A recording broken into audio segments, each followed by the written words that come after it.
अगर आप opening range breakout पे ट्रेड करते हो तो ये दर्द आपने जरूर झेला होगा कि ब्रेकआउट किया, बाय करते हो और कुछ ही देर के अंदर मार्केट रिवर्सल हो जाता है, स्टॉप लॉस हिट हो जाता है। बट ऐसा क्यों होता है? क्या स्मार्ट मनी कॉन्सेप्ट सच में रिटेल ट्रेडर्स को एंट्री करवाता है ताकि उनको ट्रेप कर सके?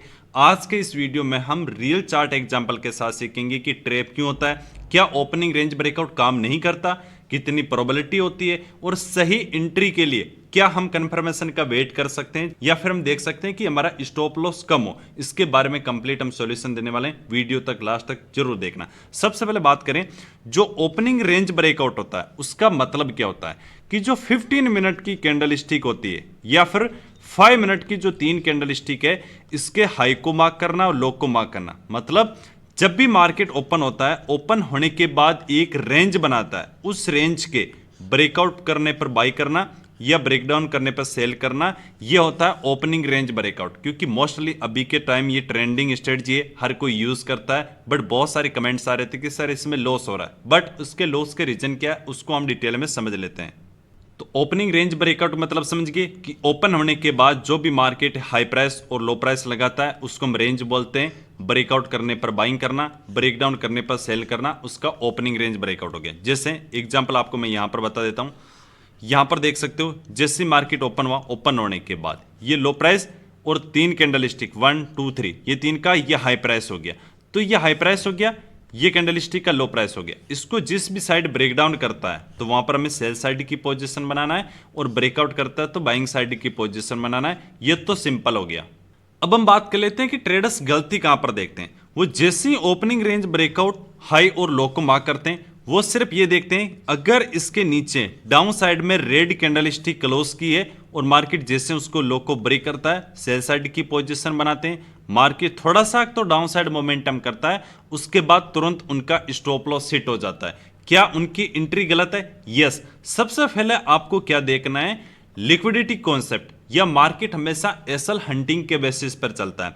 एसएल हंटिंग आप नहीं देखते जबकि आप खुद उस एसएल हंटिंग का पार्ट बन जाते हो। कैसे? क्योंकि इस लेवल को ब्रेकडाउन करने के बाद ऑपरेटर को पता होता है कि ज्यादा से ज्यादा रिटेल ट्रेडर्स वहां पर सेल करने की कोशिश करते हैं। कैंडल और क्लोज करेगा, सेल साइड की पोजीशन बनाते हैं। अगर किसी ने यहां पर सेल किया या फिर यहां पर सेल किया, उनका स्टॉप लॉस कहां पर होगा? जैसे इस कैंडल स्टिक के ऊपर एसएल होगा या फिर इन कैंडल स्टिक के ऊपर एसएल होगा, तो उनका एसएल यहां पर है तो मार्केट उनका एसएल हंट कर देगा। एसएल हंट कौन करता है? बिग प्लेयर्स बोल सकते हैं या फिर ऑपरेटर या स्मार्ट मनी। स्मार्ट मनी में बिग ऑपरेटर या बिग प्लेयर्स ये सब आ जाते हैं, तो वही उनको ट्रेप करता है। बस एक रिटेल ट्रेडर्स क्या देखता है कि ब्रेकडाउन किया, कैंडल स्टिक क्लोज कर दी, बस बिना कुछ सोचे समझे वहां पर सेल कर देता है और उसको वहां पर लॉस हो जाता है।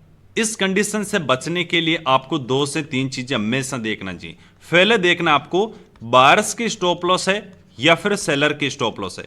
अगर बायर्स के स्टॉप लॉस डाउन साइड में स्टॉप लॉस है, पेंडिंग है बायर्स के, और फिर आप ब्रेकडाउन पर सेल करते हो, वो सबसे बेस्ट ट्रेड काम करेगा। फिर आपका जो ओपनिंग रेंज ब्रेकआउट हो फेल नहीं होगा। सेम अगर ऊपर की तरफ सेलर की स्टॉप लॉस है, जैसे यहां पर सेलर की स्टॉप लॉस है, यहां पर सेलर की स्टॉप लॉस है, अगर ऊपर की तरफ सेलर की स्टॉप लॉस है, उस कंडीशन में अगर आपका ओपनिंग रेंज हाई ब्रेकआउट करता है, तब जो आप एंट्री करोगे वो एंट्री सही होगा। सिर्फ आप ये देख लेते हो कि ओपनिंग रेंज हाई ब्रेक किया, कैंडल स्टिक क्लोज की तो बाई करना है, नीचे किया तो सेल करना नहीं। सबसे फर्स्ट कॉन्सेप्ट हो गया कि वहां पर आपको स्टॉप लॉस देखना है। सेकंड, हायर टाइम फ्रेम देखना है। हायर टाइम फ्रेम जैसे अगर आपने डेली टाइम फ्रेम में देखा कि मार्केट का ट्रेंड डाउन ट्रेंड है और आप जो 5 मिनट है ओपनिंग रेंज ब्रेकआउट पे बाई करने की कोशिश करते हो, चाहे कैंडल स्टिक क्लोज करे, हाई को ब्रेक करे, आपको लॉस ही होगा। क्योंकि हायर टाइम फ्रेम सबसे ज्यादा इंपॉर्टेंट होता है। छोटे टाइम फ्रेम में पुल बैक आ सकता है, लेकिन अगर बड़ा टाइम फ्रेम नेगेटिव है तो मार्केट कंटिन्यूएशन करने की पॉसिबिलिटी ज्यादा होगी, मतलब सेलिंग आएगा, क्योंकि बड़ा टाइम फ्रेम में भी डाउन साइड में। इस कंडीशन में अगर आप ओपनिंग रेंज ब्रेकआउट पे बाई करते हो तो भी आपको लॉस होगा। या फिर डेली टाइम फ्रेम में मार्केट का ट्रेंड अप ट्रेंड है, आपने मार्केट स्ट्रक्चर देखा, हायर हाई फॉर्मेशन बना रहा है तो अप ट्रेंड हो गया।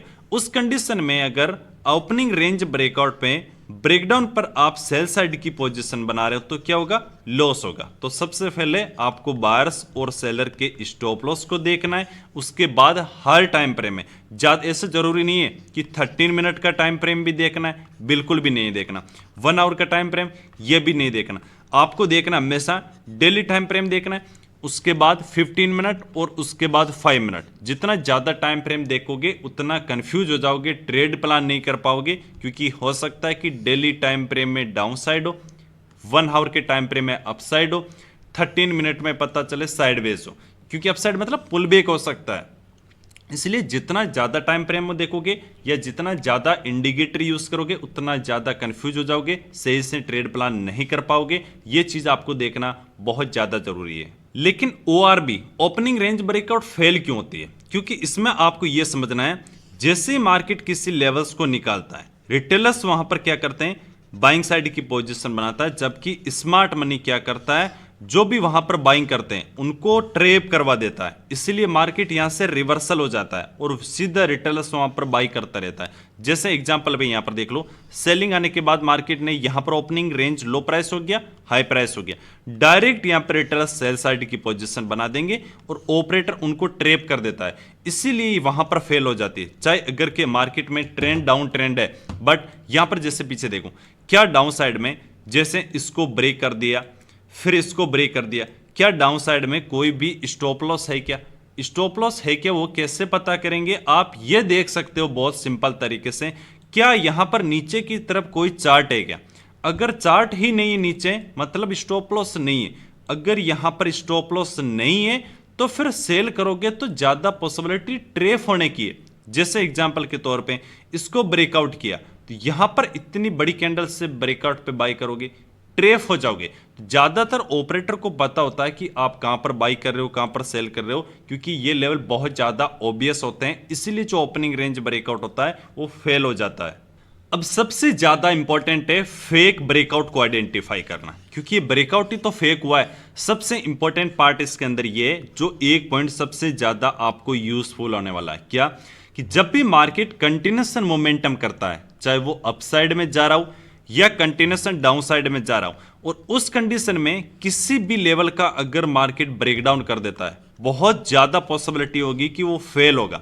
सेम अगर मार्केट अपसाइड में जा रहा है और कंटिन्यूएशन मोमेंटम के साथ जा रहा है, तब किसी लेवल को ब्रेकआउट करता है, बहुत ज्यादा पॉसिबिलिटी होगी कि वो फेल होगा। इसलिए क्या करना है, क्या वहां पर बाई करना है, बिल्कुल भी नहीं।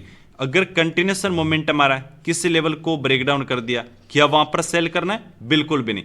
आपको करना है या तो आप रिवर्सल ट्रेड प्लान करो कि जैसे वहां पर ब्रेकआउट और ब्रेकडाउन फेल हो जाता है तब ट्रेड करो, या फिर वहां पर ट्रेड को अवॉइड करो। मैं ज्यादातर क्या करता हूं, जब भी मार्केट ओपनिंग रेंज ब्रेकआउट को प्राइस निकालता है और मार्केट अगर कंटिन्यूएशन मोमेंटम करके आ रहा है, मैं कभी भी ट्रेड प्लान नहीं करूंगा। उस ट्रेड को छोड़ना बहुत ज्यादा जरूरी है। अगर वो ट्रेड मिस हो जाता है चलेगा, वो एक्चुअली मिस नहीं हुआ है, वो आपने अवॉइड किया है क्योंकि आपके रूल के साथ में नहीं हुआ। इसलिए मैं इस ट्रेड को कभी भी कैप्चर नहीं करता जब भी कंटिन्यूएशन मोमेंटम में ओपनिंग रेंज ब्रेकआउट को ट्रेड करता है, या कंटिन्यू ऊपर गया, ओपनिंग रेंज ब्रेकआउट को ऊपर ब्रेक किया, कंटिन्यूएशन में मैं कभी भी इंटरेस्टेड नहीं होता, वहां पर ट्रेड को अवॉइड करता हूं। आराम से वेट करते हैं। जरूरी नहीं कि पर डे ट्रेड मिले ओपनिंग रेंज ब्रेकआउट में, लेकिन जिस दिन मिलेगा अच्छा काम करेगा। अब इसमें सिंपल कॉन्सेप्ट हो गया। अब हम समझते हैं फिर रियल ब्रेकआउट किस कंडीशन में होगा। रियल ब्रेकआउट को आइडेंटिफाई करना है तो जब भी किसी लेवल को ब्रेकआउट करता है, प्राइस ज्यादा दूर से आ रहा तो फेल होगा। अगर प्राइस बहुत टाइम बिता दिया और फिर ब्रेक करता है, तभी आपको उस ब्रेकआउट पे एंट्री प्लान करना चाहिए। अगर सेम ओपनिंग रेंज ब्रेकआउट हो गया, ओपनिंग रेंज मतलब ओपन होने के बाद हाई प्राइस और लो प्राइस है, कंटिन्यूएशन आ गया तो फेल ही होगा। कंटिन्यूएशन किया है तो फेल ही होगा, उसमें बहुत ज्यादा पॉसिबिलिटी है फेल की। लेकिन अगर प्राइस टाइम स्पेंड कर देता है तब जो ब्रेकआउट होता है, जैसे एग्जांपल के तौर पे हम यहां पर देख लेते हैं। ये सिंपल क्या है, ये लो प्राइस हो गया, ये हाई प्राइस हो गया, प्राइस कंटिन्यू आ गया, लेकिन यहां पर कुछ टाइम स्पेंड किया है, एक छोटा सा पुल बैक आया, उसके बाद ब्रेक किया तो प्राइस यहां से कंटिन्यूएशन मोमेंटम कर पाया। अगर वहीं पर सेम, जैसे एक बार इसको लाइन ड्रॉ करके देखो, छोटे से मैं इसमें लाइन ड्रॉ कर देता हूं, यहां पर कंटिन्यूएशन प्राइस आया, जैसे तुरंत ब्रेक किया एक पुल बैक आया, क्योंकि कंटिन्यू मोमेंटम में और कंटिन्यू करने की पॉसिबिलिटी लो हो जाती है। उसमें जो भी लोग यहाँ पर सेल करते हैं वो वहां पर प्रॉफिट बुकिंग करते हैं, इसलिए कंटिन्यूशन मोमेंटम में नहीं करना। जैसे आप यहाँ पर पीछे की तरफ देख सकते हो, जब भी मार्केट कंटिन्यूशन मोमेंटम करता है, अभी यहाँ से कंटिन्यूशन आ गया, ओपनिंग रेंज ब्रेकआउट पे करते हैं, ये कंटिन्यू मोमेंटम आ गया तो मतलब ओपनिंग रेंज ब्रेकआउट नहीं बनाया, जिससे यहाँ पर कंटिन्यू चला गया।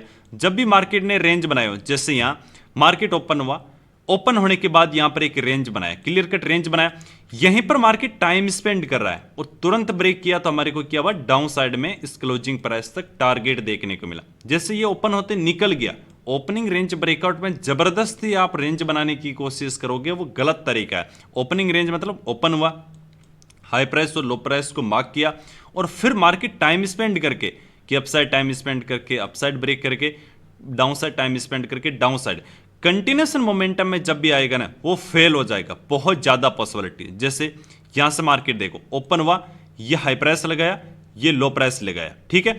अब इसने यहां से कंटिन्यूस मोमेंटम आया तो फेल हो गया, क्योंकि टाइम तो ऊपर स्पेंड कर रहा था और नीचे टाइम स्पेंड करके ब्रेक करता तब ठीक था कंडीशन। बट इसमें एक कंडीशन और ध्यान रखना, बहुत सारे ट्रेडर्स क्या करते हैं, कैंडलस्टिक क्लोज होने का वेट नहीं करते।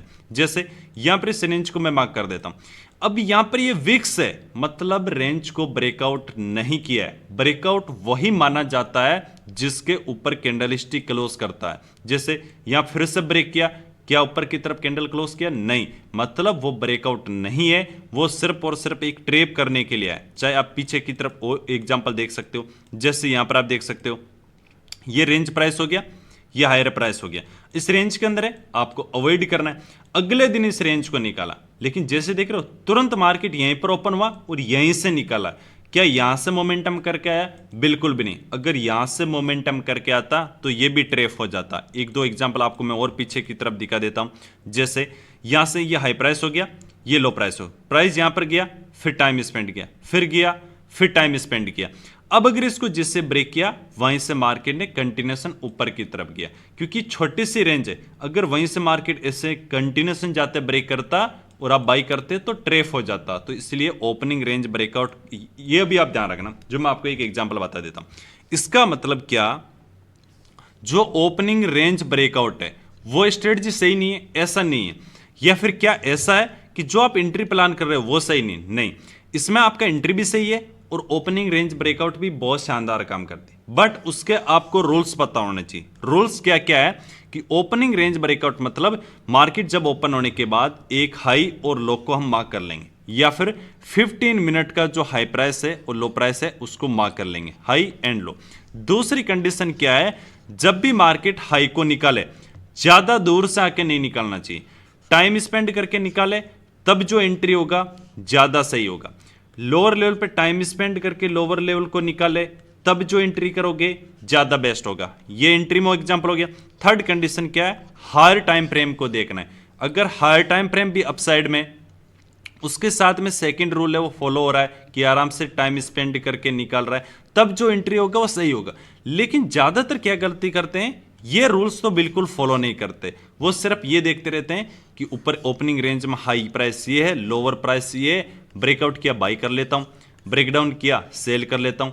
ये बहुत बार विक्स बनाया, कैंडल तो यहां पर क्लोज किया है, विक्स बनाया तो भी एंट्री कर लेते हैं, यहां पर डाउन साइड में विक्स बनाया तो भी एंट्री कर लेते हैं। उसके हाई और लो को वेट नहीं करते कि हाई ब्रेक करने पर एंट्री करना है या लो ब्रेकडाउन के बाद एंट्री करना है, ये सब चीजों का वेट नहीं करते। उनको सिर्फ एंट्री से मतलब है, और एंट्री से ज्यादा सिर्फ और सिर्फ प्रॉफिट से मतलब है कि बस प्रॉफिट होना चाहिए। ऐसे प्रॉफिट कभी भी नहीं होगा, एक दिन होगा तो 10 दिन लॉस होगा। इसलिए सिंपल आपको कुछ नहीं करना, अपने रूल्स को ऐड करना है कि जिस भी साइड मार्केट टाइम स्पेंड करके ब्रेक करता है उसी साइड में ट्रेड करूंगा। बाकी ओपनिंग रेंज ब्रेकआउट बहुत शानदार काम करता है, बस आपको एंट्री के अंदर कुछ चीजें ऐड करना है जो मैंने बताया। वीडियो पसंद आया और वीडियो में ओपनिंग रेंज में जैसे आपने ये वीडियो पसंद आया तो वीडियो को लाइक करना, पसंद आया तो लाइक जरूर करना, शेयर भी करना अपने दोस्तों के साथ, और कमेंट बॉक्स में ORB लिखना, ORB। थैंक यू, जय हिंद, राम राम।